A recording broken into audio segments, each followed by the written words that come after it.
First കണ്ടപ്പോൾ ഭയങ്കര ജാടയാന്ന് കരുതിയവരായിരിക്കും ഒരുപക്ഷെ നിങ്ങളുടെ ഏറ്റവും പ്രിയപ്പെട്ട സുഹൃത്തായി മാറിയിട്ടുണ്ടാവുക. ഇതുപോലെ തന്നെയാണ് ഫസ്റ്റ് നമ്മളൊരു പാട്ട് കേൾക്കുമ്പോൾ അത്ര ഇഷ്ടപ്പെട്ടിട്ടൊന്നും ഉണ്ടാവത്തില്ല. പക്ഷെ കുറച്ച് നാൾ കഴിഞ്ഞ് അത് കേട്ട് കേട്ട് നിങ്ങളുടെ ഫേവറേറ്റ് പ്ലേലിസ്റ്റിൽ അത് ഇടം പിടിക്കും.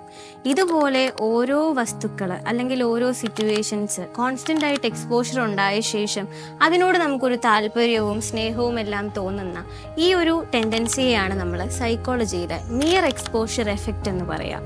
സത്യത്തിൽ ഈ ഒരു പരിപാടിയാണ് കൂടുതലും അഡ്വർടൈസ്മെന്റിൽ, ബ്രാൻഡിങ്ങിൽ, മാർക്കറ്റിങ്ങിൽ, പേഴ്സണൽ ഡെവലപ്മെന്റിലൊക്കെ അതുപോലെ തന്നെ റിലേഷൻഷിപ്പ് ബിൽഡിങ്ങിനൊക്കെ യൂസ് ചെയ്യുന്നത്.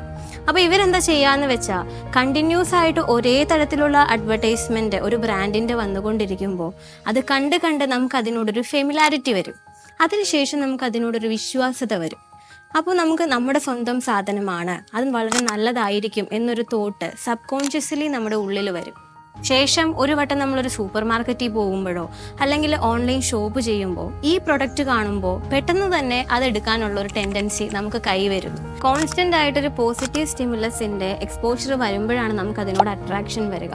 നേരെ മറിച്ച് ഒരു നെഗറ്റീവ് ഇൻഫ്ലുവൻസ് ആണ് വരുന്നതെങ്കിൽ നമുക്കതിനോട് താല്പര്യം ഉണ്ടാവില്ല. സോ ഇതുപോലെ നിങ്ങൾക്ക് ഏതെങ്കിലും ഒരു ബ്രാൻഡിന്റെ അല്ലെങ്കിൽ ഏതെങ്കിലും ഒരു എക്സ്പീരിയൻസ് നിങ്ങൾക്ക് ഉണ്ടായിട്ടുണ്ടെങ്കിൽ കമന്റ് ചെയ്യുക.